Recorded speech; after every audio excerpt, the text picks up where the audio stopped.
Now I'd like to introduce Randy Stufflebeam.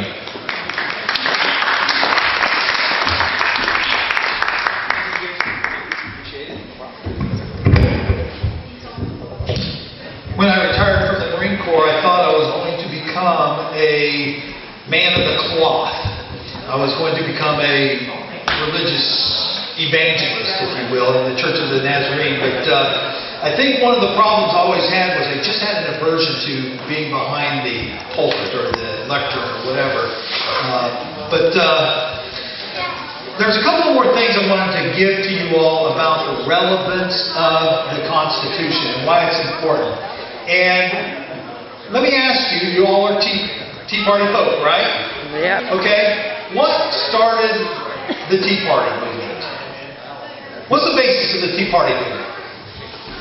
What does T stand for? Taxed enough already. Taxed enough already. So that was really taxation, right? Was the basis of the Tea Party movement. All right? And we kind of equate that back to the very first Tea Party, right? Okay, what was the why did the founding fathers have that original Tea Party in the Boston Harbor? Okay, too much taxes. But let me suggest to you, they weren't taxed half as much as we are today. Okay? Taxes was the issue, but there was an additional issue associated with that, though. Taxation without representation. There it is. Taxation without representation was why that first Tea Party took place, and they started throwing the tea off into the Boston Harbor. And I suggest to you that I don't even know if it's a quarter of what we are taxed today. Our founding fathers weren't even close to that. But consider this. Our ancestors left Europe for what? Religious freedom, right? It was for those religious freedoms that they left Europe. But they went to war over the idea that they were being taxed without adequate representation. They went to war, folks. They killed people. People died because they didn't feel like they had adequate representation. You understand that, right? It was about taxation without representation. Why the Revolutionary War took place. And guess what, folks? Our Constitution provides for taxation without representation. Did you know that? Let me demonstrate. Y'all have any pocket constitutions? I think I'm all okay. If you want to challenge or read along here, we're going to take a look at the 16th Amendment. The 16th Amendment is the amendment that most people recognize as the Income Tax Amendment. The 16th Amendment was quote-unquote ratified. There's even an argument and evidence to reflect that it was not properly ratified. But it was done in February of 1913. I have another speech that I call the year that tyranny got a foothold in these United States. 1913. February, the first thing that took place was the ratification of the 13th Amendment, or 16th Amendment. The second thing, 2 months later, was the 17th Amendment. We'll talk about that here in just a second. And then the third thing, anybody know what happened in 1913? That cinched the deal? The Federal Reserve Act, that's right, in October of 1913. Now, when you take those three pieces of puzzle and start putting them together, you'll see something that is quite actually evil. In fact, the plan for that took place, does anybody know when and where? Jekyll Island, that's right. 1910 in Jekyll Island. The plans for the 1913, if you've never read the book, The Creature from Jekyll Island by G. Edward Griffin. In fact, on my Constitutionally Correct broadcasting, he was my very first person I ever interviewed. But let's take a look at that 16th Amendment. The 16th Amendment says, the Congress shall have the power to lay and collect taxes on incomes. Now guess what? Article 1, Section 8, the very first clause, already says Congress has the power to lay and collect taxes and excises and duties. This one, though, however, says they have the power to lay and collect taxes on income without regard to source. Now there's four things in the 16th Amendment that are absolutely evil. Now the first thing is they can tax our income without regard to source. Prior to 1913, the federal court system protected our wages as a source of income. In my book back there, State Sovereignty, I go into it and I actually demonstrate the specific court cases that took place prior to 1913 that protected our wages as a source of income. Since this 16th Amendment, now if you decide to look at the moon for 10 minutes a night and Congress decides that that's worth the value, they can tax it! It doesn't take a stretch of imagination at all to realize they're already doing that, right? That's the first thing. The next two I want to talk about, and we'll save the other part afterward, but the next two I want to talk about is they can tax us without regard to a census or an enumeration. Now what's the purpose for a census or an enumeration? What's that? Population count? To count people. For what purpose? Representation! Yes! Census or enumeration. The only purpose, if I had a t-shirt, I'd throw it at you. The only purpose for a census or enumeration is to count how many people there are so that there's a basis of representation. How many representatives? How many people per representatives according to the Constitution, you know? 30,000. Now, if you look at how many representatives we have in Congress, 483, whatever the number is, somewhere around there, that does not represent every 30,000 people. There would be a whole lot more representatives. So that's one thing to consider about what's going on in Congress right now.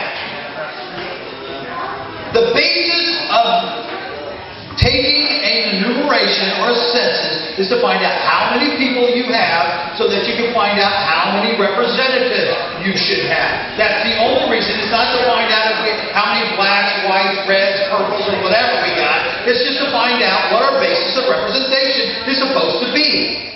Now, the last thing I want to talk about in this article, in this particular amendment, is the word apportionment. It says Congress can tax us without regard to apportionment. What is an apportionment?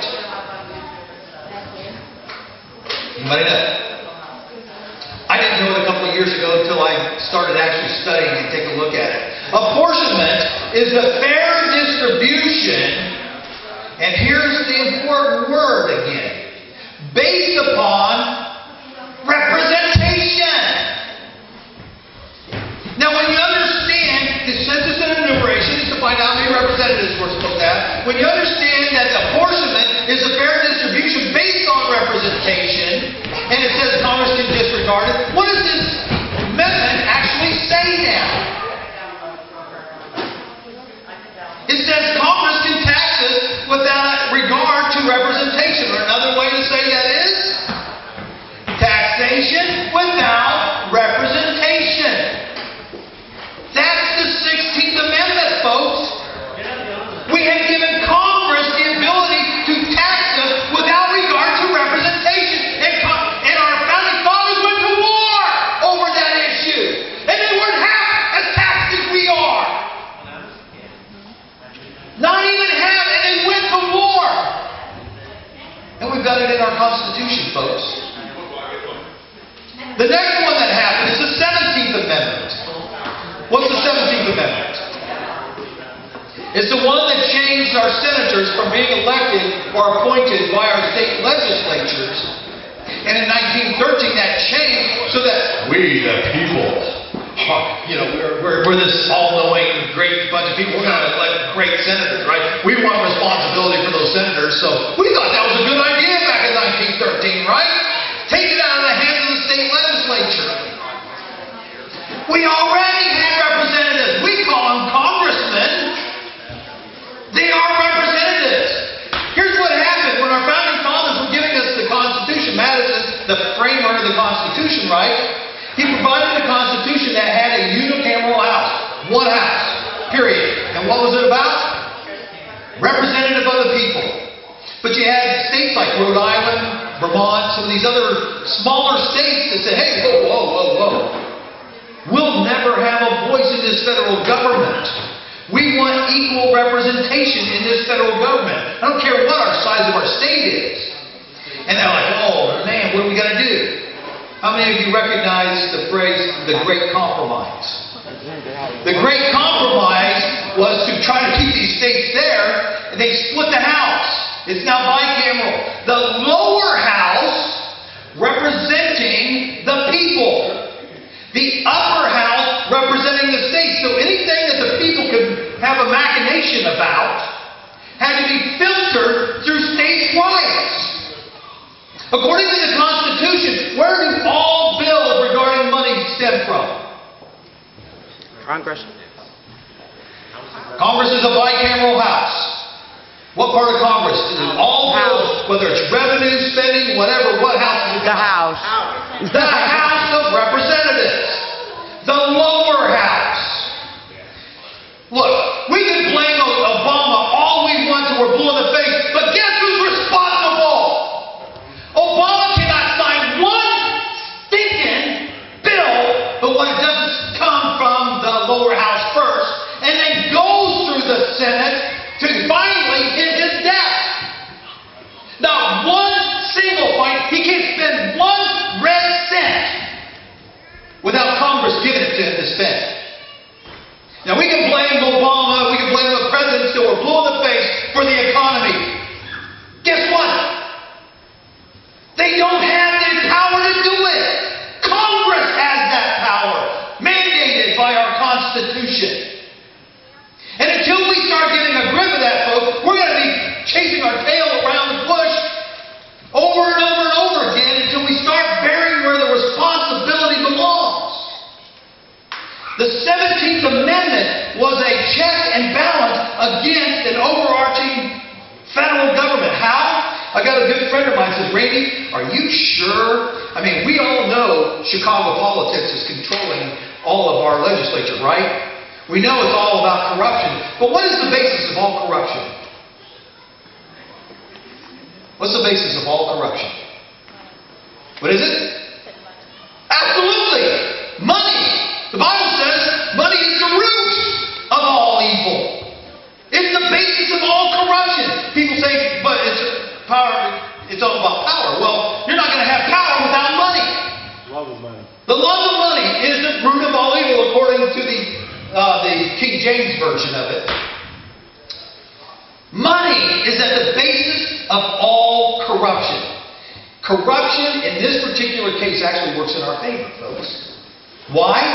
If our senators who love the money, appointed by our state legislature, guess where they're going to keep the money? Here in our states! They would never let it go to the federal government. Why? They want it in their pocket. This is the brilliance of our founding fathers realizing there is a check and balance here. If our state legislatures were actually appointing our senators where all money bills have to filter through, right? Guess what? They would have killed the 16th Amendment. The 16th Amendment, first of all, probably would have not been ratified if they hadn't known that they were going to next ratify the 17th Amendment. But let's just say they didn't know that, and then they see all of a sudden all this money going to the federal government. I'm going to tell you that 16th Amendment would have died a horrible and very quick death. Because why? Corruption works in our favor. It keeps the money here, locally. They want it in their own pockets. They don't want the federal government utilizing any of those resources. Why do we have a government that we're sending billions of dollars overseas? Why do we have a government that is redistributing our wealth? Thomas Jefferson said, for our federal government to take money and use it for something you absolutely abhor, he said, it is a sin. We've got a federal government that's funding abortion. We've got a federal government that's it's just over and over and over again. I can go down the... Folks, this is why you have to understand the relevance of our Constitution. Our Constitution is relevant But there are certainly some bad things. It's just like the state of Illinois. Let's take somebody talking about the Second Amendment earlier. I don't remember who that was. Was that Jason? Was you talking about the Second Amendment? Okay, somebody else was. Somebody was talking about the Second Amendment. Somebody mentioned the Bill of Rights in the Illinois State Constitution is the first article. Article 1 is the Bill of Rights for the state of Illinois. Article 1, Section 22 says, subject to the police powers, the right to keep and bear arms shall not be infringed. Okay, that's contrary to the Constitution, the supreme law of the land. That should absolutely not exist. And it's horrible. One of the other horrible articles in the Illinois State Constitution, I forget, is it Article 8?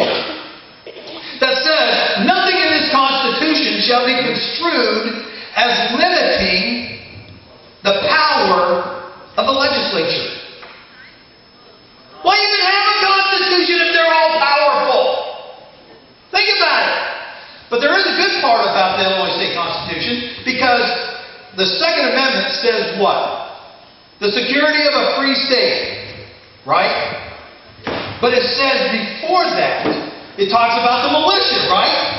A well-regulated militia being necessary to the security of a free state. The right to keep and bear arms shall not be infringed. And I've had people say, well, only the militia. And what are they defining as the militia? National Guard? No, the people. State Guard? But what does the Illinois State Constitution say about it? Article 12, which defines the militia, says all able-bodied persons. Okay, if the militia is the only ones who are authorized to have the arms, guess what? I'm a member.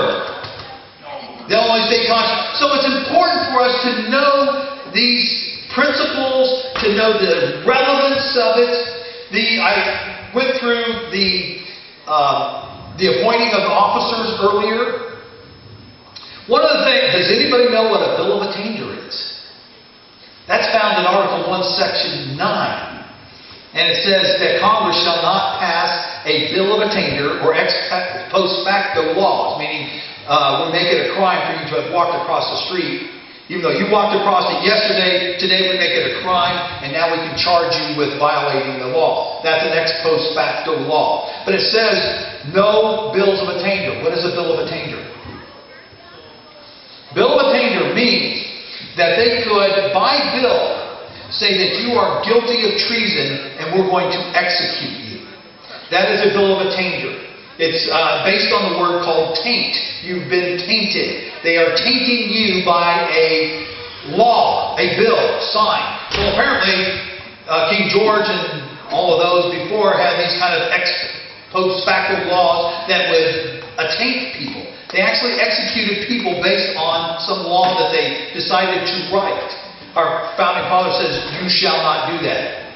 Did you know that the National Defense Authorization Act of 2012, the one that was just passed not too long ago, gives our military, our commander-in-chief, gives them the authority to detain and assassinate American citizens. It's a law that they wrote, contrary to Article 1, Section 9. The Patriot Act violates the Fourth and Fifth Amendments that says that you do not have the right to search my person or my house or my vehicles unless you have a warrant to do so. Benjamin Franklin says those who would give up a little bit of security to fight terrorism rate neither security or liberty. We have given up liberties by legislation violating our Constitution. We need to know that this Constitution is relevant. The Constitution, I've had people say, but Randy, 225 years ago, there was no such thing as a weapon of mass destruction. There was no such thing as nuclear holocaust or any of that. You know, the founding fathers could never have seen that. But guess what, folks? There is nothing in this Constitution that cannot deal with these problems that we face on a global scale. Nothing. I could take the next hour. In fact, I'm trying to condense an 8-hour seminar into just a few minutes. The Constitution is relevant. Why are we having a country that is going down the drink in economic chaos, in moral chaos, and everything else? And I would suggest to you it's because we are not following the Constitution. And that most people don't even know that the Constitution right now provides for taxation without representation. So, with that, I'm going to leave you with just a tad bit of humor. And I'm giving you this because there's a Congressman, Joe Smith, and I was afraid that I might have a congressman by the name of Joe Smith here today, I wasn't sure, who was walking down the street, walked across the street, and got hit by a car. He winds up in front of St. Peter, and St. Peter says, "Oh, wait a minute, Congressman. You weren't due here for another 2 weeks or 2 days. You're a little bit early. We're just not ready for you." And Congressman says, "Well, what does that mean?" "Well," he says, what we decided to do is we're going to give you a little bit of time. We're going to give you 24 hours into heaven, and then we're going to give you 24 hours in hell. And see if you might change your mind, see if you've got any preferences to go in one place or the other." Congressman, no. I know exactly where I want to go. Heaven's my place, and I'm ready to go there. St. Pete says, "Well, but the problem, you got here early, and we're just not ready for you. So we're just going to go ahead and give you a couple of days to look around and see what you think." So he goes up into heaven, and of course, he sprouts those wings and starts racing Moses around the Saturn, and finds Ezekiel, I guess, races around Venus and that sort of thing, and plays chess with a few of them, and he's just having a really good time. And next thing you know, 24 hours is up. St. Pete comes again and says, "Well, now it's time for you to go down to hell and see what you think." So he says, No, I'm real satisfied up here. And he says, "Oh, we're still not ready. So we're going to give you a little bit of time to go down." So he heads to the elevator, goes down, and when the elevator doors open up, there in front of him is just a gorgeous green golf course. Satan comes up in his little sporting golfing attire. "Hey, welcome, Congressman Smith. Glad to have you. We understand you got a little bit early, but thought you might want to play a round or two of golf." Okay. So they go out and play a little round of golf. They get finished with the golf. Later on, they go into the nightclub and they have a great time. And boy, the senator's just having a fantastic time. And so next thing you know, 24 hours is up, and he's got to go back and stand in front of the gate. And he says, "Well, what do you think? Still want to head into for the gates?" The congressman says, "Well, I can't believe I'm saying this, but I got to tell you, that Satan's really not that bad a guy. Playing some golf and all of that. I think I've changed my mind. I'm happy. I'll head on down to hell." And he says, "Is that your final decision?" He says, Yep, that's it. I'm ready to head on down there." So they take him over to the elevator. They drop down to the bottom of the floor and open up, and it's devastation. Garbage. Burning piles of ash and smoke and just ugliness all over the place. And Satan comes up to him and, "Hey, welcome, Congressman." And the congressman's like, "Oh, wait a minute. What happened here? Yesterday there was a beautiful golf course. Today there's this garbage laying all around." Satan says, "Well, Congressman, yesterday we were campaigning. Today you voted."